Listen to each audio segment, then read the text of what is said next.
আলহামদুলিল্লাহি ওয়া কাফা ওয়া সালামুন আলা ইবাদিহিল্লাযীনা ইসতাফা আম্মা বা'দু ফাআউযু বিল্লাহি মিনাশ শাইতানির রাজীম বিসমিল্লাহির রহমানির রহিম লাইসাল বিররা আন তুওয়াল্লু ওয়ুজুহাকুম কিবালাল মাশরিকি ওয়াল মাগরিব ওয়ালাকিন্নাল বিররা মান আমানা বিল্লাহি ওয়াল ইয়াউমিল আখির ওয়াল মালাইকাতি ওয়াল কিতাবি ওয়ান নাবিয়্যিন وآتى المال على حبه ذوي القربى واليتامى والمساكين وابن السبيل والسائلين وفي الرقاب وأقام الصلاة وآتى الزكاة والموفون بعهدهم إذا عاهدوا والصابرين في البأساء والضراء وحين البأس أولئك الذين صدقوا وأولئك هم المتقون صدق الله العظيم وصدق رسوله النبي الكريم ونحن على ذلك من الشاهدين والشاكرين والحمد لله رب العالمين سبحانك لا علم لنا إلا ما علمتنا ইন্নাকা আনতাল আলিমুল হাকীম। আল্লাহ তাআলার দরবারে লাখো কোটি শুকরিয়া যে তিনি আমাদেরকে কোরআনে কারীমের তালিমের মজলিসে বসার তৌফিক দান করছেন। আজকে আমরা কোরআনে কারীমের সূরা বাকারার 177তম আয়াত থেকে আজকে আমরা আলোচনা শুরু করতেছি। তো সূরা বাকারার মাঝে আল্লাহ তাআলার ইবাদতের হুকুম দেওয়া হয়েছে আমাদেরকে। পৃথিবীর সকল মানুষদেরকে লক্ষ্য করে আল্লাহ তাআলার তরফ থেকে আহ্বান করা হয়েছে যে তোমরা তোমাদের রবের ইবাদত করো, রবের দাসত্ব করো।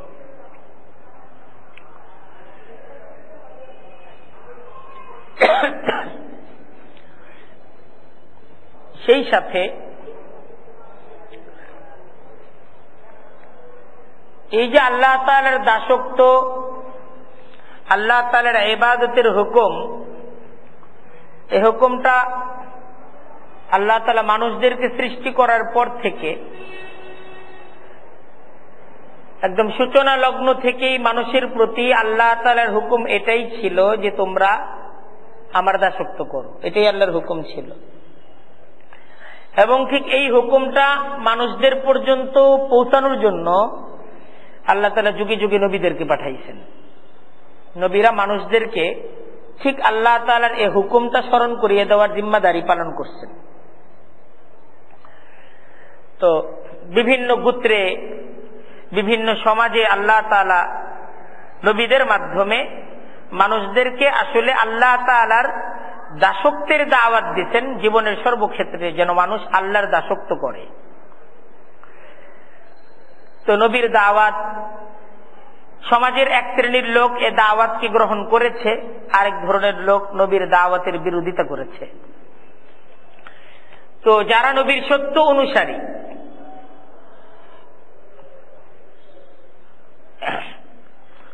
এবং নবীর হুকুমকে যারা পালনকারী, তো আল্লাহ তাআলার সিস্টেম এইটা যে আল্লাহ তাআলা নবীদেরকেও পৃথিবী থেকে নিয়ে গেছেন। তো নবীর যুগের সাথে যখন মানুষের দূরত্ব তৈরি হয়েছে, তো আস্তে আস্তে মানুষের মাঝে বিভিন্ন ধরনের ভ্রান্তি, বিভিন্ন ধরনের বিভক্তি মানুষের সমাজের মাঝে তৈরি হয়েছে। সেই বিভক্তিগুলো কেমন ছিল? যে মানুষ নবীর অনুসরণ বলতে কিছু উৎসব, কিছু নিয়ম রক্ষা করা, কিছু নিয়ম, কিছু উৎসব, কিছু দিন পালন ইত্যাদিকে মানুষ নবীর অনুসরণ মনে করতে শুরু করল। মানুষ আল্লাহ তাআলার ইবাদত, আল্লাহ তাআলার দাসত্ব, এটা যে মানুষের জীবনের একটা গুরুত্বপূর্ণ কাজ, এই কাজটাকে মানুষ ভুলে গেল। এই জন্যই দেখা যায় নবী করিম সাল্লাল্লাহু আলাইহি ওয়াসাল্লাম তিনি যখন মদিনার সমাজে ইসলামের দাওয়াত তিনি দিচ্ছিলেন, মদিনার একটা বিশাল জনগোষ্ঠী ছিল ইহুদি। তো ইতিপূর্বে কিতাব সম্পর্কে, আল্লাহ তাআলার হুকুম সম্পর্কে তাদের ধারণা ছিল। তারাও নিজেদেরকে আহলে কিতাব দাবি করত, নিজেদেরকে আল্লাহ তাআলার প্রিয় পাত্র এ দাবিটা তারা করত। তো তাদের কাছে কোরআনের হুকুমগুলো এটা অপরিচিত কোনো হুকুম ছিল না। কিন্তু দেখা গেল তারা কোরআনের হুকুমের বিরোধিতা করত। আল্লাহ তাআলার হুকুমের বিরোধিতা এই ইহুদি জাতি করল। তো এই বিরোধিতা কিভাবে করল? তো কোরআনে কারীমের বিভিন্ন হুকুমগুলো যখন আসতে লাগলো, এর মাঝে একটা হুকুম ছিল কিবলা পরিবর্তন হওয়ার হুকুম। ঠিক এইভাবে বিভিন্ন জায়েজ নাজায়েজ, হালাল হারামের হুকুমগুলো যখন আসতে লাগলো, তো ইসলামের উপর তারা বিভিন্ন ধরনের প্রশ্ন ছুড়তে লাগলো। আসলে ইহুদি সমাজের অবস্থা ছিল, তাদের জীবনে আল্লাহ তাআলার দাসত্ব ছিল না, আল্লাহ তাআলার হুকুম পালনকারী তারা ছিল না। ধর্ম বলতে কিছু উৎসব পালন করা, কিছু বিশেষ নিয়ম নীতি ইত্যাদিকে আঁকড়ে ধরে থাকা, এটাকেই তারা তাদের ধর্ম, তারা তাদের ধার্মিকতা হিসেবে গণ্য করত। তো কোরআনে কারীম এই সূরা বাকারার 177 নম্বর আয়াতে আসলে ধর্ম কাকে বলে, ধার্মিকতা কাকে বলে, এই ব্যাপারে একটা সুস্পষ্ট ব্যাখ্যা, একটা বিস্তারিত বয়ান এই আয়াতের মাধ্যমে কোরআন আমাদের কাছে পেশ করছে। লাইসাল বিররা আন তুওয়াল্লু বুজুহাকুম কিবালাল মাশরিকি ওয়াল মাগরিবি। তো কোরআন বলতেছে লাইসাল বিররা, দেখো এটা কোনো নেকি বা এটা কোনো পুণ্যের বিষয় নয়। এটাকে তোমরা নেকি মনে করতেছো, কিন্তু এটা আসলে কি না, নেকি না। আন তুওয়াল্লু বুজুহাকুম কিবালাল মাশরিকি ওয়াল মাগরিবি, পূর্ব দিকে বা পশ্চিম দিকে তোমরা তোমাদের চেহারাকে ফিরিয়ে রাখবে, এটা তো ইবাদত না। তোমরা তো পূর্ব দিককে মনে করতেছো শ্রদ্ধার পাত্র, এবং তোমরা মনে করতেছো যে আল্লাহ তাআলাকে পাওয়ার জন্য পূর্ব দিকেই তাকায় থাকতে হবে, ইবাদতটা পূর্ব দিকেই করতে হবে। কোন দিক এটাকে শ্রদ্ধা করা, শ্রদ্ধার পাত্র মনে করা, এটা তো পৌত্তলিক ধ্যান ধারণা। আসলে তো কোন দিকের মাঝে, কোন দিকের আলাদা কোন শ্রেষ্ঠত্ব নাই। কোন দিকের কি আলাদা কোন শ্রেষ্ঠত্ব আছে? কোন দিকের আলাদা কোন শ্রেষ্ঠত্ব নাই। ইসলামে দেখেন কোন দিককে বিশেষভাবে শ্রেষ্ঠ ঘোষণা করা হয় নাই। ইসলামে ইবাদত বন্দেগী করার জন্য কোন দিক দেওয়া হয় নাই, দেওয়া হয়েছে কাবা, বাইতুল্লাহ,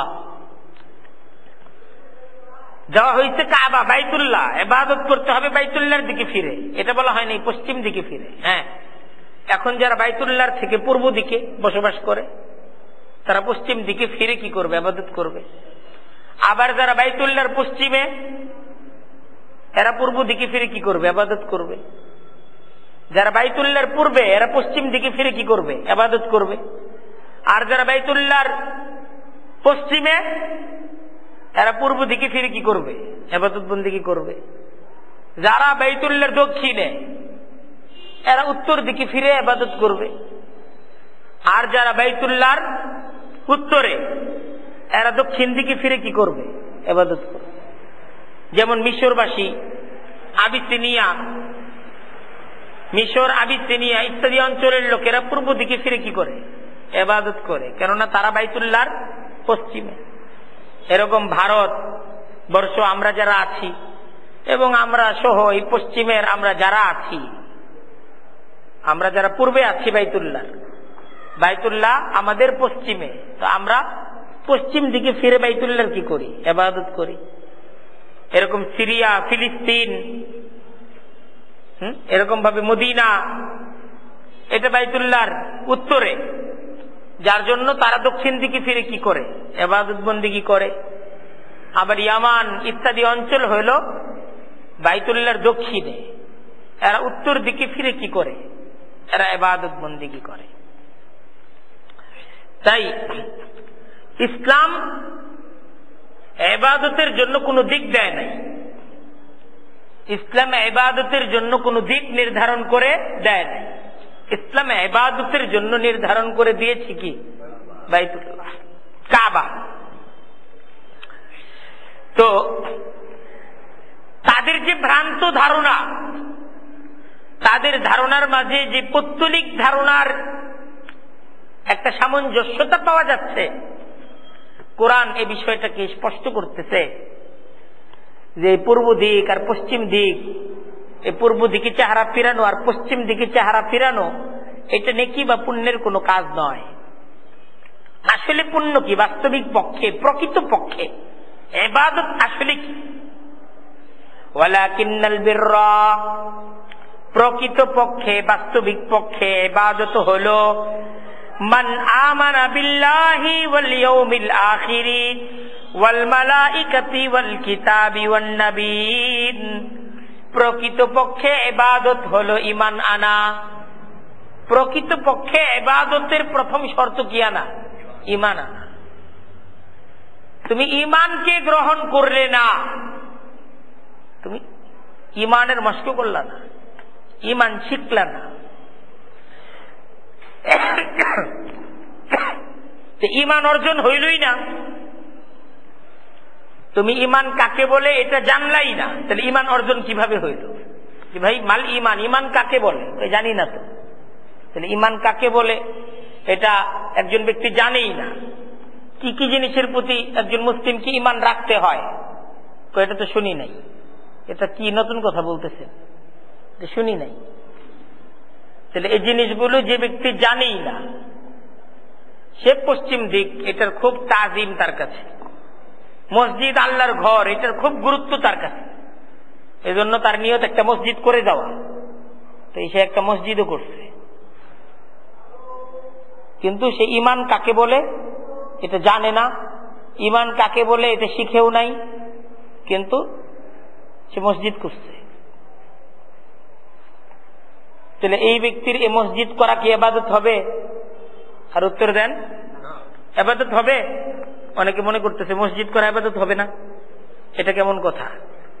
এই কথাও তো একটা নতুন কথা।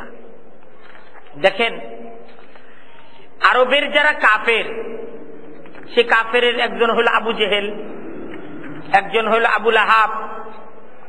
এদের পরিচয় কি ছিল? এরা ছিল বাইতুল্লাহর নির্মাতা, বাইতুল্লাহর নির্মাতা। এরা ছিল বাইতুল্লাহর নির্মাতা, আল্লাহর ঘর এরা নির্মাণ করছে। আল্লাহ রাসূল সাল্লাল্লাহু আলাইহি ওয়াসাল্লামের বয়স যখন 35 বছর, তখনও তিনি নবী না। ঠিক এই সময়ে এক প্রবল প্লাবনে, তো বাইতুল্লাহ এই এলাকায় প্রবল প্লাবন দ্বারা কঠিন বন্যায় বাইতুল্লাহর দেখা গেল দেয়াল ফেটে গেল, প্লাস্টার খসে গেল। এই যখন অবস্থা, তখন তারা সিদ্ধান্ত নিল যে এটাকে আবার নতুন করে নির্মাণ করা দরকার। তো নতুন করে বাইতুল্লাহ নির্মাণ এটা করার উদ্যোগ গ্রহণ করলো তারা। তো বাইতুল্লাহ নির্মাণ, আল্লাহর ঘর নির্মাণ করবে এই জায়গায়, তো তারা নিজেরা দেখলো আমাদের তো উপার্জন সব হালাল না, হারাম উপার্জন আমরা করি। হারাম উপার্জন তো আল্লাহর ঘরে দেওয়া যাবে না। এজন্য তারা শর্ত করলো যার যা হালাল উপার্জন আছে এটা আমরা এই জায়গায় পেশ করি। তো সবার হালাল উপার্জনকে পেশ করা হইল। এখন দেখা গেল হালাল উপার্জন দ্বারা বাইতুল্লাহ পুরাটা নির্মাণ করা সম্ভব না। প্রস্তাব, বিভিন্ন ধরনের প্রস্তাবের পর এটা সিদ্ধান্ত হলো আল্লাহর ঘরে হারাম উপার্জন এটাকে ব্যয় করা যাবে না। তো এই প্রয়োজনে কিছু অংশ বাকি থাক, কিছু অংশ বাকি থাক। তো কিছু অংশ বাকি রেখা যতটুকু তাদের নিজেদের উপার্জন দ্বারা, নিজেদের জমানো হালাল উপার্জন দ্বারা যতটুকু সম্ভব ততটুকু নির্মাণ করছে। এরা বাইতুল্লাহর এরকম মুখলেস নির্মাতা, এরকম ইখলাসের সাথে বাইতুল্লাহ নির্মাণ করছে তারা। তারপর এটাকে যে শ্রমিক দ্বারা বাইতুল্লাহ নির্মাণ করবে, যে তোমাদেরকে আমরা মজুরি দিব, এই টাকা নাই, নিজেরা খাটছে তারা। নিজেরা ইট পাথর আইনা আইনা বাইতুল্লাহকে কি করছে, নিজেরাই ছিল রাজমিস্ত্রি, নিজেরাই ছিল যুগাল। অথচ তারা পূর্ণ মক্কার শ্রেষ্ঠতম মর্যাদার অধিকারী হিসেবে তাদেরকে, পূর্ণ মক্কার গোত্রগুলো তাদেরকে সম্মান করত। কিন্তু তারা বাইতুল্লাহ নির্মাণটা নিজেদের হাতে করছে। এরকম না যে আমরা টাকা দিয়ে দিলাম, রাজমিস্ত্রিরা কাজ করবে, এ কাজ আমরা করব, তা না, নিজেরা করছে। হাজিদের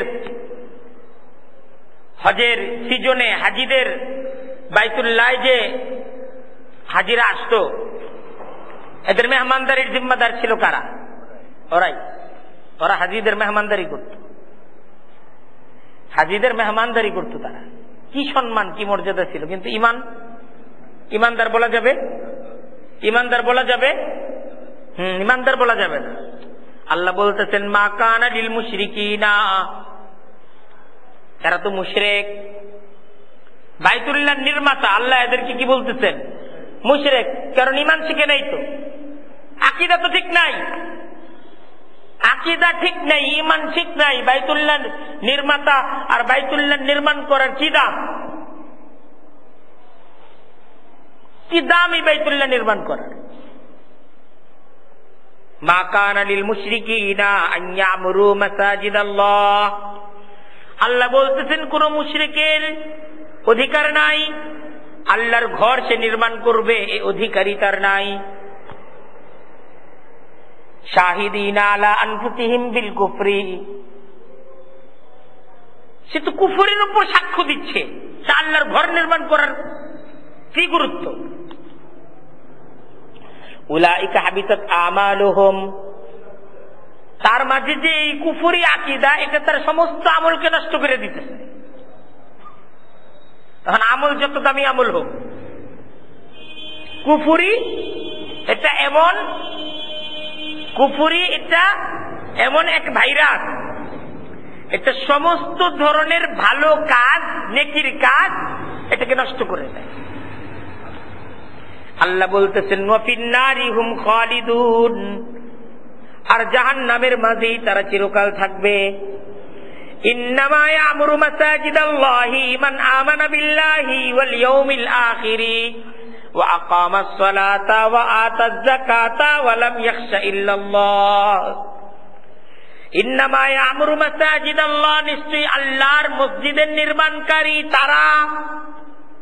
ওরা তো বলতেছে আমরা নির্মাণকারী, আল্লাহ বলতেছেন এরা মসজিদ নির্মাণ করে নাই, এরা ইট পাথর দ্বারা কি করছে, দেয়াল নির্মাণ করছে। এটা তো মসজিদ নির্মাণ না, এটা ইট পাথরের দেয়াল নির্মাণ করা হয়েছে, মসজিদ নির্মাণ করা হয় নাই। ইন্নামা ইয়ামুরু মাসাজিদাল্লাহ, নিশ্চয়ই আল্লাহর মসজিদকে নির্মাণ করে তারা মান আমানা বিল্লাহি ওয়াল ইয়াউমিল আখির, যারা আল্লাহর প্রতি, পরকালের প্রতি ঈমান আনে, এরা কি মসজিদ নির্মাণ করে। ওয়া আকামাস সালাতা ওয়া আতাজ যাকাতা,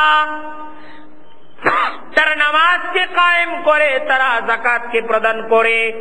ওয়া লাম ইয়াখশা ইল্লাল্লাহ, আর তারা আল্লাহকে ভয় করে, একমাত্র আল্লাহকেই তারা ভয় করে। ফাআসা উলাইকা আইয়াকুনু মিনাল মুহতাদিন, আল্লাহ বলতেছেন এরা সফল হবে, এরাই সফল হবে। তারপর প্রশ্ন করতেছেন আল্লাহ আজআলতুম সিকায়াতাল হাজ্জি, তোমরা হাজিদেরকে পানি পান করাও, হাজিদের মেহমানদারি তোমরা করো, ঠিক আছে। ওয়া ইমারাতাল মসজিদিল হারাম, আল্লাহর ঘরের তোমরা নির্মাণকারী, ঠিক আছে। কিন্তু এই আল্লাহর ঘর নির্মাণ করা আর হাজিদের মেহমানদারি করা, এটা তো কামান আমানা বিল্লাহি ওয়াল ইয়াউমিল আখির, এটা তো ওই সমস্ত ব্যক্তিদের সমপরিমাণ নয় যারা আল্লাহর প্রতি এবং পরকালের প্রতি ঈমান এনেছে, যারা আল্লাহর প্রতি ঈমান এনেছে আর সৎকর্ম করেছে, তারা আল্লাহর কাছে যেই মান আর যেই দামের লোক, এই হাজিদের মেহমানদারি করে আর আল্লাহর ঘর নির্মাণ করে যদি ঈমান না থাকে, এদের আল্লাহর কাছে কোনো দাম নেই। লা ইয়াস্তাবুনা ইনদাল্লাহ, তোমরা সমান মনে করতেছো কিন্তু আল্লাহর কাছে সমান না। তোমরা ওইটাকে প্রাধান্য দিতেছো, এই মসজিদ তৈরি করছে, কিন্তু আল্লাহর কাছে এই লোকের টাকা দিয়া দেয়ালের মসজিদ তৈরি করা, এটার কোনো দাম নাই। আল্লাহর কাছে যে ব্যক্তি এই মসজিদের মাঝে নামাজ কায়েম করলো, যে ব্যক্তি এই মসজিদের মাঝে ঈমানের ফেজা কায়েম করলো, আল্লাহর কাছে তার কাজের দাম। আল্লাহর কাছে দাম কার কাজের? ওই ব্যক্তির কাজের দাম। তাই দেখেন আসলে ইবাদত জিনিসটা কি। ইবাদত জিনিসটা, এটার ব্যাপারে আমাদের সমাজের মাঝেও ভ্রান্তি আছে। আমরাও ইবাদত বলতে এখন এটাই মনে করি যে ইবাদত মানে হইল একটা মসজিদ নির্মাণ করে দেয়া, ইবাদত মানে হইল একটা মাদ্রাসা, এখানে কিছু দান সৎকা করে দেয়া, এই দান সৎকা করে দিব, এটা ইবাদত হয়ে যাবে। অবশ্যই দান সৎকা ইবাদত, কিন্তু দান সৎকা ইবাদত কার জন্য? যার ঈমান আছে, যার ঈমানের মশক আছে, যার ঈমানের জ্ঞান আছে, যার আল্লাহর প্রতি আস্থা আছে, তার জন্য দান সৎকা ইবাদত। আর তোমার যদি আল্লাহর প্রতি আস্থা না থাকে, তোমার যদি আল্লাহর প্রতি বিশ্বাস না থাকে, তোমার যদি আল্লাহ তাআলা করনেওয়ালা জাত এটার উপর ইয়াকিন না থাকে, এটা তোমার দান সৎকা তো ইবাদত না। বলতেছে ওয়ালাকিন্নাল বিররা, বাস্তবিক পক্ষে প্রকৃত পক্ষে ইবাদত হলো মান আমানা বিল্লাহি ওয়াল ইয়াউমিল আখির, যে ব্যক্তি আল্লাহর প্রতি ঈমান এনেছে, পরকালের প্রতি ঈমান এনেছে। ঈমান আনতে হবে আল্লাহর উপর। কার উপর ঈমান আনতে হবে? ঈমানটা কার উপর আনতে হবে? আল্লাহর উপর ঈমান আনতে হবে। লা ইলাহা ইল্লাল্লাহ, এটা ঈমান আনতে হবে। ওয়াল ইয়াউমিল আখির, ঈমান আনতে হবে পরকালের উপর। ওয়াল মালাইকাতি, ঈমান আনতে হবে ফেরেশতাদের উপর, ফেরেশতাদের প্রতি ঈমান আনতে হবে। কি ঈমান আনতে হবে? এটার বিস্তারিত ব্যাখ্যা আছে। ওয়াল কিতাবি ওয়ান নবিয়িন, ঈমান আনতে হবে আল্লাহর কিতাবের উপর, ঈমান আনতে হবে আল্লাহর নবীর উপর। দেখেন, আল্লাহর প্রতি, পরকালের প্রতি, ফেরেশতার প্রতি, আল্লাহর কিতাবের প্রতি, আল্লাহর নবীর প্রতি ঈমান আনতে হবে। এটা প্রধান কাজ, এটা হলো ইবাদতের প্রথম শর্ত। এটা ইবাদতের প্রথম শর্ত। তারপর বলা হচ্ছে وآتى المال على حبه ذوي القربى واليتامى والمساكين وابن السبيل والسائلين وفي الرقاب। দেখেন, ঈমান, ঈমানের পরে আসতেছে কি? ইবাদত। প্রথম ইবাদত হলো ঈমান, ঈমানের পরে আসতেছে করণীয়। তো করণীয়, একজন মুমিন ব্যক্তির করণীয়র মাঝে প্রথমে যেটা আনা হচ্ছে এটা হলো লেনদেন। এটা আনতেছে দান। দান করতে হবে। কাদেরকে দান করতে হবে? বলতেছে ইবাদত হলো মান আতাল মালা, যে তার সম্পদকে দান করলো, আলা হুব্বিহি, তার সম্পদের প্রতি ভালোবাসা আছে, তারপরে সম্পদকে দান করলো। কামাই করা সম্পদ, কষ্টে উপার্জিত সম্পদ, ঠিক না? অনেক কষ্ট করে এই সম্পদ কিন্তু সে কামাই করছে। কামাই করার পর এ সম্পদকে দেওয়া, এটা হলো কি? ইবাদত। কাকে দেওয়া? যাবিল কুরবা, নিকট আত্মীয় স্বজনকে দেয়া। সম্পদ এটা দিতে হবে কাকে? নিকট আত্মীয় স্বজনকে। প্রথমেই আনা হয়েছে নিকট আত্মীয় স্বজন। একটা তো হইতে পারে সম্পদ, এটা অনেক কষ্টের সম্পদ, অনেক মহব্বতের সম্পদ, এটার প্রতি মহব্বত প্রয়োজন আছে, তারপরও কি করা? অন্যের প্রয়োজনকে প্রাধান্য দেওয়া। যদিও আমার কামাই করা, ভাই তোমার প্রয়োজন, আমি কামাই কইরা, এটা তো আমার একার না, এটা তোমারও। নিজের ভাইকে এই কথাটা বলতে হবে, নিজের ভাই যদি অসহায় হয়। আল্লাহর মহব্বতে বলতে হবে। কার মহব্বতে? আল্লাহ খুশি হবে।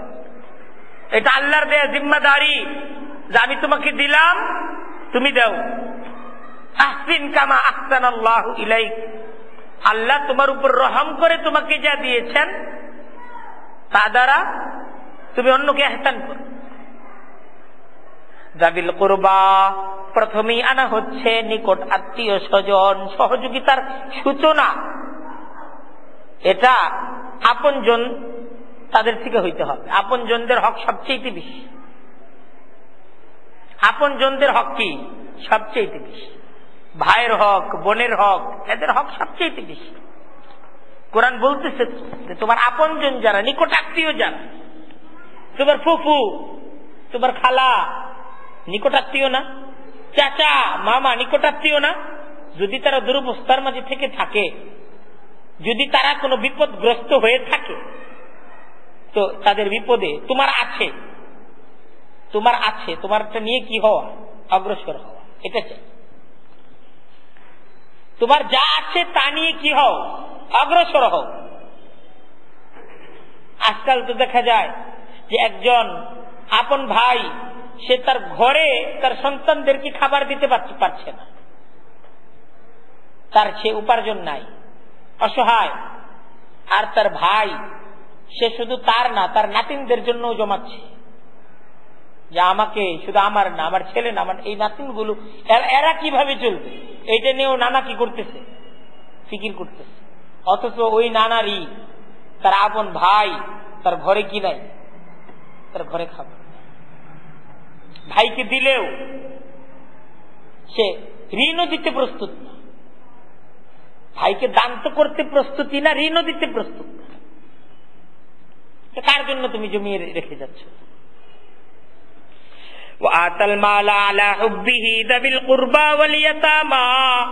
দ্বিতীয় আনা হচ্ছে ইয়েতিমদেরকে। যে ব্যক্তি ইয়েতিমদেরকে দান করে, কাদেরকে দান করে? ইয়েতিম। ইসলামী ইয়েতিম অনেক দামি সম্পদ। ইয়েতিমের রক্ষণাবেক্ষণের অনেক দাম। কুরআনে কারীমে সূরা নিসার 2য় আয়াত থেকে প্রায় 11 নম্বর আয়াত পর্যন্ত, 10 নম্বর আয়াত পর্যন্ত ইয়েতিমদের আলোচনাই করা হয়েছে। ইয়েতিমের সম্পদের সুরক্ষা, ইয়েতিমের সম্পদের হেফাজত, এটা তার অভিভাবকদের জিম্মাদারি। ইয়েতিমের কাছ থেকে নেওয়া জিম্মাদারি না, ইয়েতিমকে দেওয়া এটা জিম্মাদারি। ইয়েতিমের সম্পদকে আমি নিয়ে নিলাম তা না, ইয়েতিমকে নিজ সন্তানের মতো মহাব্বতের সাথে প্রতিপালন করা ইয়েতিমকে। আর ইয়েতিমের সম্পদ যারা খায়,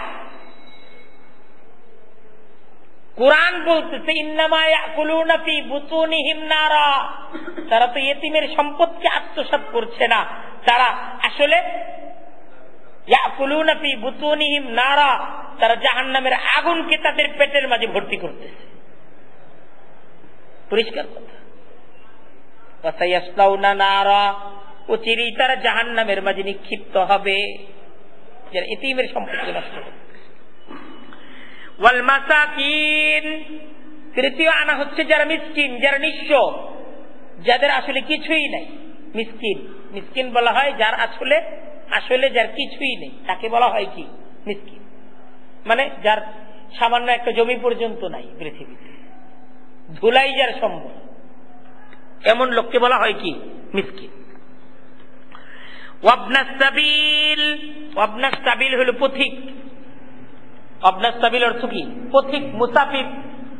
একজন ব্যক্তির অনেক সহায় সম্পদ আছে, কিন্তু সে এখন তার বাড়িতে নাই। বাড়িতে তার অনেক সহায় সম্পদ, কিন্তু ঢাকা শহরে আইসা সে যে সম্বল নিয়ে ঢাকা শহরে এসেছিল, তার সহায় সম্বল শেষ। কারণ ঢাকা তো তার কামাইয়ের জায়গা না, কামাইয়ের জায়গা তার চাঁদপুর। ঢাকা আসছে বেড়াইতে, যে কোনো কারণে হোক টাকা পয়সা শেষ হয়ে গেছে, বেচারা অসহায় হয়ে গেছে। তো এরকম কোন ব্যক্তি যদি তোমার কাছে এসে অসহায় অবস্থায় তুমি যদি কোনো ব্যক্তিকে পাও, তো এমন অসহায় ব্যক্তিদেরকে তুমি কি করো? সহযোগিতা করো।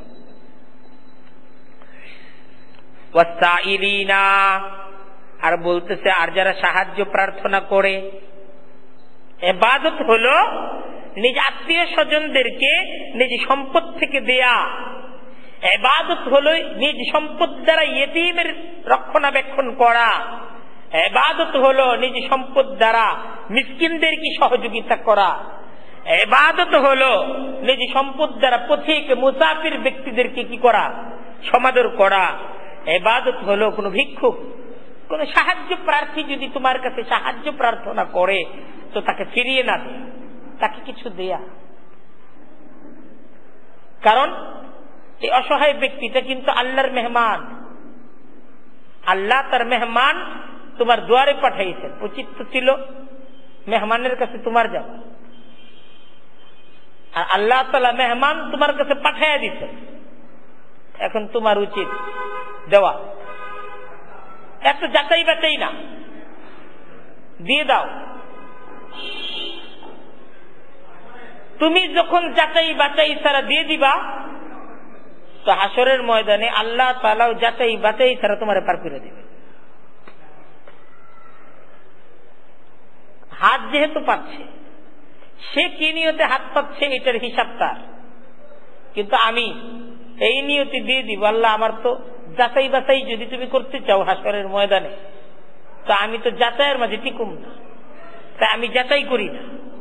যাচাই ছাড়াই তোমার মেহমান মনে করে, তোমার বান্দা মনে করে এই সাহায্য প্রার্থী ব্যক্তি, তার কাছে আমারই যাওয়া উচিত ছিল, সে আমার কাছে এসেছে, আমার আছে, আমি আমার সম্পদ থেকে আমার সাধ্য অনুযায়ী তাকে দিয়ে দিলাম। হাসরের ময়দানে আল্লাহ তুমি আমাকে প্রতিদান দিও।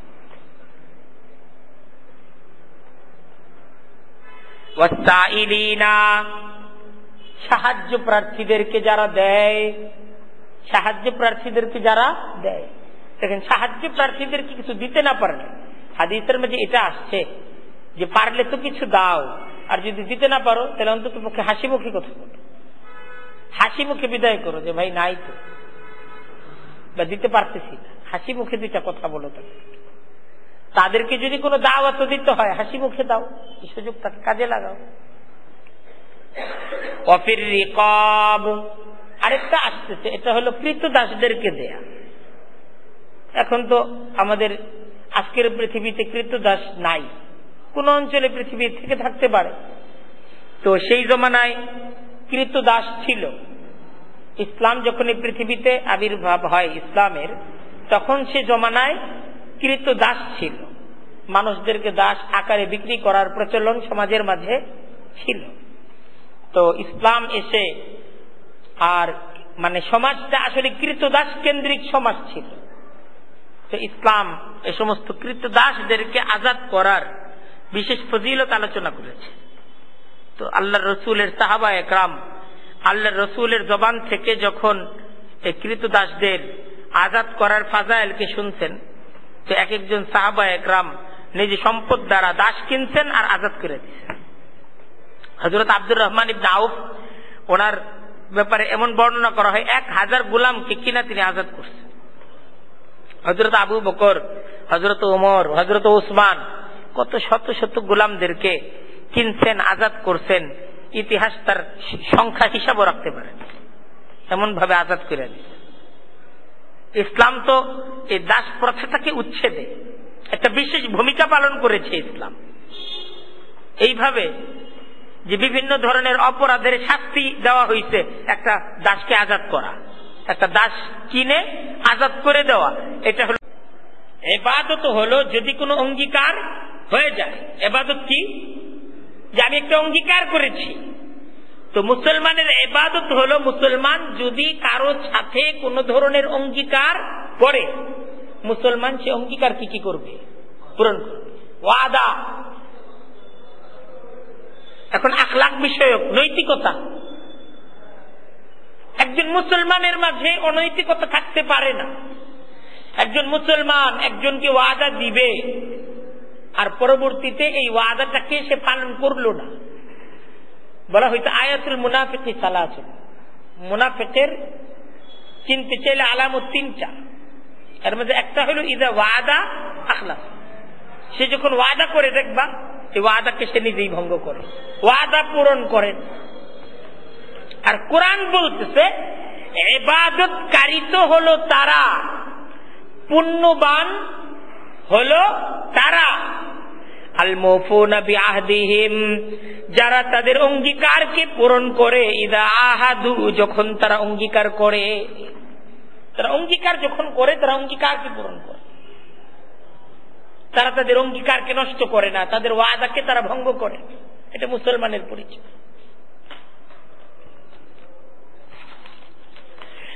ওয়াসসাবিরিনা ফিল বাসাই ওয়াদ-দাররাই ওয়া হিনাল বাস। মুসলমানের আরো কিছু পরিচয় দেওয়া হচ্ছে। মুসলমান সে ধৈর্য ধারণ করে। ওয়াসসাবিরিনা, মুসলমান সে ধৈর্য ধারণ করে। ফিল বাসাই, দারিদ্রতার মাঝে। দারিদ্রতা যদি আসে, দারিদ্রতার মাঝে মুসলমান হাহুতাশ করে না, ধৈর্য ধরে। ওয়াদ-দাররাই, সংকীর্ণতার মাঝে। পৃথিবী তার জন্য সংকুচিত হয়ে যাচ্ছে, পৃথিবীর কোথাও তার জায়গা নাই, ঘরে জায়গা নাই, সমাজে জায়গা নাই। এই সংকীর্ণতার মাঝে, এই কঠিন বিপদের মুহূর্তে মুসলমানের পরিচয় হলো মুসলমান সে অধৈর্য হয় না, অধৈর্য হয় না। মুসলমান নিরাশ হয় না, মুসলমান অধৈর্য হয় না। মুসলমান কঠিন দারিদ্রতার মাঝে ধৈর্য ধারণ করে, আল্লাহর ফয়সালা ধৈর্য ধারণ করে। মুসলমান সংকীর্ণতার মাঝেও ধৈর্য ধারণ করে। ওয়াহিনাল বাসি, মুসলমান সে তার বিপদ আপদে ধৈর্য ধারণ করে, ধৈর্য ধরে। এই হলো মুসলমানের পরিচয়। এ পর্যন্ত কুরআনে কারীমের এই আয়াতে মুসলমানের, আল্লাহর বান্দার পরিচয় আল্লাহ পেশ করেছেন যে এটা হলো পুণ্যের কাজ। তোমার মাঝে ঈমান নাই, তোমার মাঝে মনুষ্যত্ব নাই, তোমার মাঝে নামাজ নাই, তোমার মাঝে যাকাত নাই, তুমি ওয়াদা করো, ওয়াদা ভঙ্গ করো, তুমি দারিদ্রতার মাঝে, সংকীর্ণতার মাঝে, বিপদ আপদের মাঝে অধৈর্য হয়ে যাও। আর এই সমস্ত ইমানদারের এই সমস্ত গুণাবলীর কোনটাই তোমার মাঝে নাই, কিন্তু তুমি উৎসব পালন করো, বিভিন্ন সুখ দিবস পালন করো। এই উৎসব আর সুখ দিবস পালন, এইটার মাধ্যমে একজন ব্যক্তি সে তো পুণ্য অর্জন করতে পারে না। ইসলাম মুসলমান, এটা তো কোনো দিবসের সাথে ইসলাম মুসলমানের সম্পর্ক। আমি মুসলমান, এটার সম্পর্ক কি আজকে শবে বরাত এই দিন পালন করার সাথে? আজকে ঈদে মিলাদুন নবী এই দিন পালন করার সাথে কি মুসলমানের সম্পর্ক? না, আমি যে মুসলমান এটা সম্পর্ক তো এই দিন সাজার, এই দিনে সাজার মাঝে না। আমি যে মুসলমান, আমার মুসলমানের পরিচয় তো আমার পুরো জীবনের মাঝে। মুসলমান আমার পরিচয় আমার ইমানের মাঝে, আমি ইমানদার, সবসময় ইমানদার। মুসলমান আমার পরিচয় যে আমার মাঝে মানবতা, মনুষ্যত্ব আছে, সবসময় আছে। শুধু ঈদের দিন আমি গরিবের সাথে কোলাকুলি করি, এটা তো ঈদের দিনের সাথে মুসলমানের এই ইবাদতের সম্পর্ক না। মুসলমান তার তো প্রতিদিন, তার প্রতিটা ক্ষণ সময় নিজেকে বিলীন করে দেওয়া, নিজে আমিত্বকে খতম করে দেওয়ার সম্পর্কটা মুসলমানের তো প্রত্যেকটা দিনের সাথে। মুসলমান তো সবসময় ভেদাভেদ ভুলে থাকে। এমন না যে শুধু ঈদের দিন আমরা ভেদাভেদ ভুলে যাই। এটা কি মুসলমানের পরিচয়? মুসলমান কি তুমি শুধু ঈদের দিন? না, মুসলমান তো তুমি সব সময়, জীবনের সর্বক্ষেত্রে, সকল কাজে, সব অবস্থায় তুমি মুসলমান। এর পরিচয় তোমার মাঝে পাওয়া যেতে হবে। মুসলমান তোমার পরিচয় যে অসহায় আপনজন, অসহায় প্রতিবেশী, তাদের পাশে তুমি আছো, সবসময় আছো। এমন না যে শুধু ঈদের দিন আছে।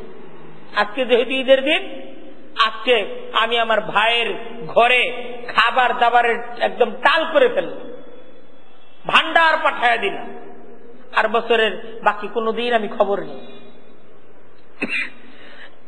মুসলমান, মুসলমান যে মুসলমানের ভাই, এই ভাইয়ের খবর মুসলমান সে প্রতিদিন, প্রতি বেলায় নিবে। ইসলাম এই শিক্ষা একজন মুসলমানকে দেয়। মুসলমানকে নামাজ শুধু সবে বরাত আর সবে কদরে পড়বে, মুসলমানের প্রতি আল্লাহ তাআলার নামাজের হুকুম তো প্রতিদিন 5 বার। মুসলমান তার পরিচয় তো সে যাকাত আদায় করে। তুমি যে আল্লাহর বান্দা, তোমার পরিচয় তুমি যখন ওয়াদা করো, সে ওয়াদাকে তুমি কি করো? পূরণ করো। তো ইসলাম এই জায়গায় এখান থেকে ইবাদত বিষয়টা যে কি, এই ইবাদতের পূর্ণাঙ্গ ব্যাখ্যাটা এখান থেকে আনা হচ্ছে সূরা বাকারার। ঠিক এখান থেকে একটা লম্বা আলোচনা হবে। এই আলোচনার উদ্দেশ্য হলো ইবাদত বুঝানো। দেখেন, ইবাদত এটা শুধু ব্যক্তিগত বিষয় না, ইবাদতটা মুসলমানের সামাজিক বিষয়, ইবাদতটা মুসলমানের রাষ্ট্রীয় বিষয়। ইবাদতের মাঝে কিসাসের আলোচনা আনা হবে, যে কিসাস এটা মুসলমানদের জন্য আল্লাহ তাআলার তরফ থেকে মুসলমান রাষ্ট্রে এটা একটা ফরজ হুকুম হিসেবে আল্লাহ তাআলা সাব্যস্ত করে দিয়েছেন। এটা বাস্তবায়ন করা মুসলমান একটা আদর্শ সমাজের জন্য জরুরি। তারপর দেখেন এই থেকে রোজার আলোচনা আসবে, আল্লাহর হুকুম। জিহাদের আলোচনা আসবে, আল্লাহর হুকুম। আল্লাহ তাআলা ঠিক যেইভাবে নামাজ রোজার হুকুম দিতেন, আল্লাহ দ্রোহীদের সাথে, আল্লাহর দুশমনদের সাথে জিহাদ করার হুকুমটাও কার? আল্লাহ। আল্লাহর হুকুম, এটা আল্লাহর কোরআনের হুকুম। তারপর দেখেন ইবাদতের মাঝে এটা আনা হবে, আল্লাহ যে হালাল করেছেন এটাকে হালাল মনে করা, যা হারাম করেছেন ওইটাকে হারাম মনে করা। কোরআন কারীমের সূরা বাকারায় এখন আমাদের সামনে মদের আলোচনা আসবে। মদ হারাম করতেন আল্লাহ তাআলা, এটাকে হারাম মনে করা এটা মুসলমানের কর্তব্য। তুমি মুসলমান, কিন্তু তুমি আল্লাহ তাআলা যেটাকে হারাম করেছেন তুমি এটাকে খাচ্ছ, তোমার মাঝে মুসলমানিত্ব থাকলো কোথায়? তুমি কখন মুসলমান? তাহলে খানা তোমার সামনে যা আসে তাই খাও, তুমি হালাল হারাম বাছো না। নামাজের হুকুম যখন আসে তখন তুমি নামাজ পড়ো না। রোজার হুকুম যখন আসে তখন তুমি রোজা রাখো না। যাকাতের হুকুম যখন আসে তখন তুমি যাকাত দাও না। তুমি যখন মানুষের সাথে ওয়াদা করো, ওয়াদাকে পূরণ করো না। বিপদ আপদে তুমি আল্লাহকে ডাকো না, তাহলে তুমি কেমন মুসলমান? মুসলমান তো দিবস পালনে না, যে ঈদের দিন আমি আসলাম, সকলের সাথে কোলাকুলি করলাম, আমি আমার মুসলমানিত্বের পরিচয় পেশ করলাম। মুসলমান তো একদিনের বিষয় না।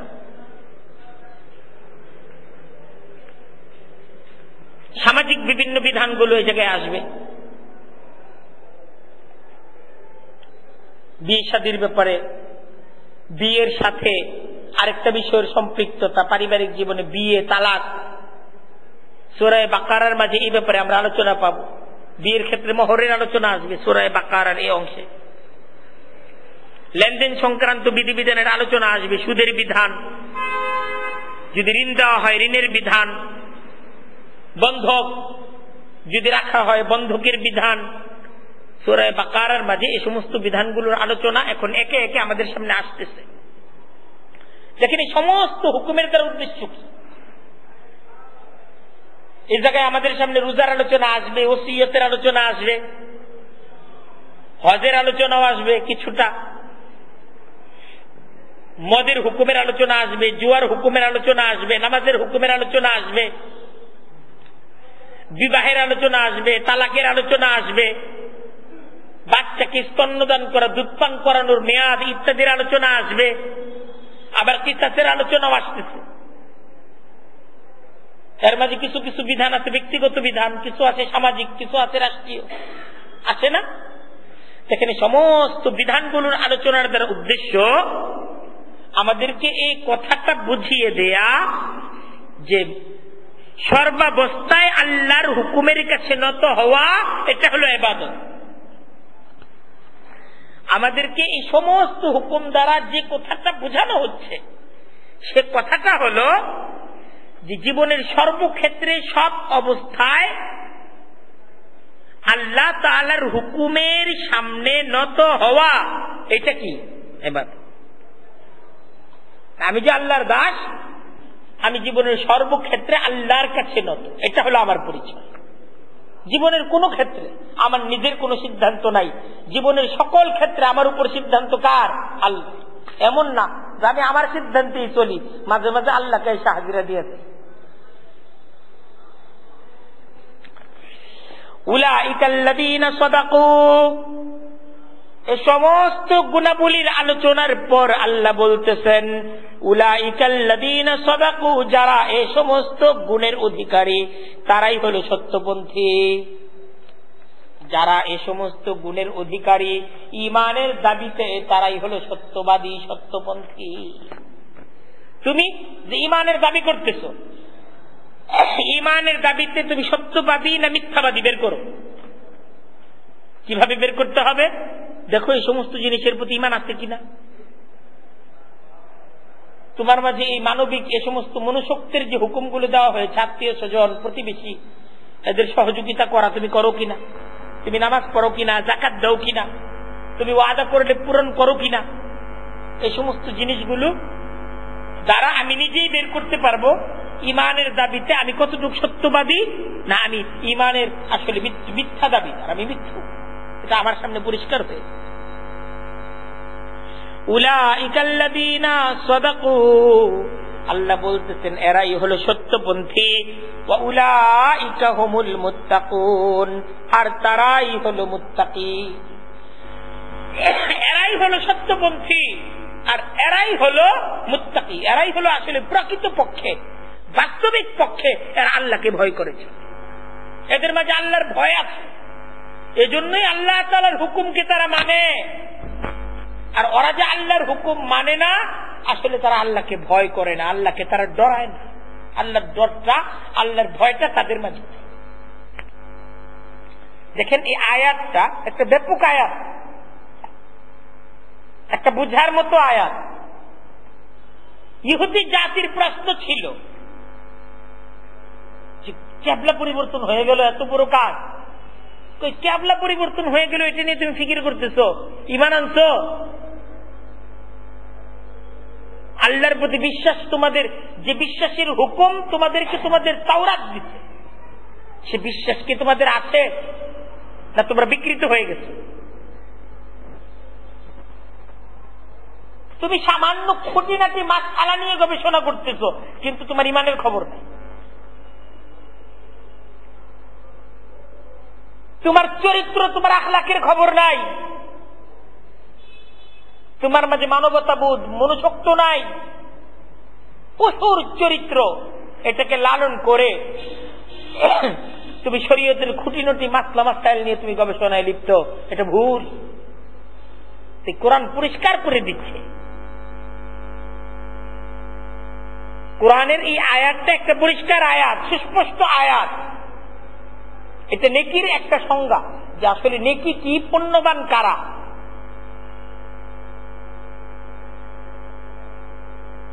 পুণ্যের অধিকারী তারা, আর নেকি হলো এই বিষয় আল্লাহর প্রতি, পরকালের প্রতি, ফেরেশতা, কিতাব, নবীদের প্রতি সাচ্চা ঈমান আনা, আর জীবনের সর্বক্ষেত্রে আল্লাহ তাআলার হুকুমগুলো, যখন যে ক্ষেত্রে যে হুকুম আসে সে হুকুমগুলোর উপর নিজের আমলকে মজবুত করা।